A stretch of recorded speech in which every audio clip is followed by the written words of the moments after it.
बाबू सलाम वालेकुम। वालेकुम सलाम व रहमतुल्लाहि व बरकातुहू। अल्लाह का फजल करम एहसान है कि अल्लाह ताला ने हमको ईमान के ऊपर रखा है। बापू आप दीन की और बातें करते हो जी हाँ। तो आप ये भी अल्लाह का घर ही है। हम्म, अगर आप मस्जिद में बैठ जाओ जी। या इधर बैठो, हम्म, इसमें आपका क्या कहना है? अच्छा, मस्जिद में बैठने से दीन का काम होता है। औलिया कराम की दरगाह पे भी दीन का काम होता है। अल्लाह चाहे जंगल में भी काम ले सकता है, दरिया में भी काम ले सकता है, मस्जिद में भी ले सकता है।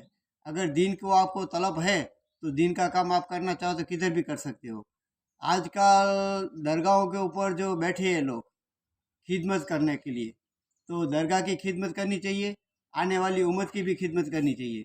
दरगाह को भूतखाना नहीं बनाने का है। दरगाह के का जितने भी दरगाह है ना, ये औलिया कराम जितने भी थे जो, तो वो क्या उनकी खानका लगती थी, हम्म, उनके वहाँ खानका लगती थी, वजीफा सिखाते थे, दीन सिखाते थे, और पूरा दिन उसके अंदर जब आ जाता था तो अल्लाह से मार्फत मांग कर वो भी वली बन जाता था। क्यों कि वली की दरबार में रहता था आदमी, इसलिए रहता था कि मैं इधर हूँ, मैं किस लिए हूँ। जब अल्लाह के वली ने दीन की मेहनत की फिर भी उनको दुनिया छोड़ के जाना पड़ा। मतलब कलाम पाक में अल्लाह ताला ने कहा कि मेरे रास्ते में जिसने भी शहादत का प्याला पिया उसको मुर्दा मत कहो, वरना लड़ाई का ऐलान है अल्लाह के सामने। तो आजकल के लोग हैं जो, तो मजहब को देखते हुए दीन को समझते हुए, अभी ये औलिया इकराम सोए मिस्किन सफ़ी रहमतुल्लाह अलैह, बराबर ना, तो उनका काम क्या था असल में? उनका काम असल में यही था कि उम्मत बिछड़ी हुई उम्मत है, वो एक हो जावे, नेक हो जावे और अल्लाह के जी जी। सामने झुकने वाली बन जाए, नबी के तरीके के ऊपर आ जावे और अपनी कब्र सुना ले। कब्र है जो उसको समझना बहुत जरूरी है। हमारे नबी पाक सल्लल्लाहु अलैहि वसल्लम ने फरमाया कि कब्र है मौत के पास पहली मंजिल है, जो इसके अंदर से छूट गया उसके लिए बाकी की सब मंजिलें आसान हो गई। तो उन्होंने अपना घर बार सब कुछ छोड़ा। किसी भी वली के पास आप जाओगे ना तो उनका कारखाना का दुकान फैक्ट्री कुछ नहीं मिलेगी। कहीं- मिलेगी तो बस उनकी सोबत मिलेगी, उसकी सोबत में जो आदमी आएगा उसका भी बेड़ा पार हो जाएगा। वो भी लेकिन आने के लिए क्या सोचना चाहिए ये कि इसको अगर कब्र समझ लिया तो आपको कुछ मिलने वाला नहीं है। आपको इबरत के साथ आओगे कि मैं वली की तुरबत पे जा रहा हूँ, तो अल्लाह ताला ने जब वली को भी मौत का प्याला पिया लिया है तो मेरे को भी मौत आएगी। मौत किसी से रहीन बाकी नहीं है, सबको लेके जाएगी, चाहे कोई भी आदमी होगा। इसलिए मौत का प्याला पीना है तो मौत से पहले मौत की तैयारी करनी जरूरी है। तो आपकी ज़िंदगी में नमाज पढ़ते हो नहीं पढ़ते हो? नमाज पढ़ते हैं। हाँ, नमाज पढ़ोगे तो आपके लिए अच्छा ही है। अगर आप नमाज नहीं पढ़ोगे तो आपके लिए अच्छा कुछ नहीं है। देखो बापू भी कब्र में काम नहीं आएगा, कोई भी बापू।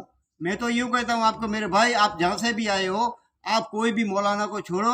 आप इतना सोचो, अल्लाह से मांगो कि अल्लाह रब्बुल आलमीन मेरे को फजर की नमाज पढ़ने की ताकत दे, अल्लाह देगा। बेशक। अल्लाह मुझे जोहर की नमाज की ताकत दे, अल्लाह देगा। असर की दे, मगरिब की दे, अल्लाह से मांगो।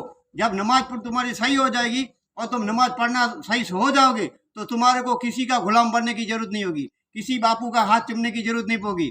मेरे तरफ कोई बापू होगा उसका आपको मसले की जरूरत नहीं पड़ेगी, क्योंकि आपकी नमाज सही हो गई तो अल्लाह के वजह जरिए अल्लाह ताला सारे काम मसले कर देगा। हमारे नबी ने जब नमाज का तोहफा दिया तो साहबा तो खुशी से झूम उठे थे कि चलो अल्लाह से रूबरू मिलने का जरिया मिल गया। लेकिन आजकल के लोग हैं ये नहीं सोचते कि उम्मत बेचारी जहन्नम के दरवाजे के ऊपर खड़ी है, चलो हम इसको कुछ समझावे। और कुछ बस जी जी। आपको कुछ और पूछना है तो हम्म, ठीक है, आपको अगर कुछ सीखना हो, जो भी हाँ मेरा पैगाम सुने। देखो भाई, मैं आपको पूरा दिन में जितना मेरे को आता है मैं आपको सिखाऊंगा। आपकी जो फर्ज है ना वो सिखा दूंगा। आपको कब्र सुधर जाएगी वो सिखा दूंगा। आप जहन्नम से बच जाओगे वो सिखा दूंगा। आप खुशी से आपका मलकुल मौत आवे और आपको बोले कि भाई चलो आपका यज्ञ का टाइम हो गया है, वो यहाँ तक मैं आपको ले जाऊंगा।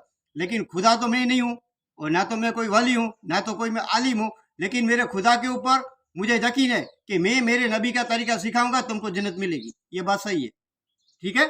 इंशाल्लाह। अस्सलाम वालेकुम। हाँ।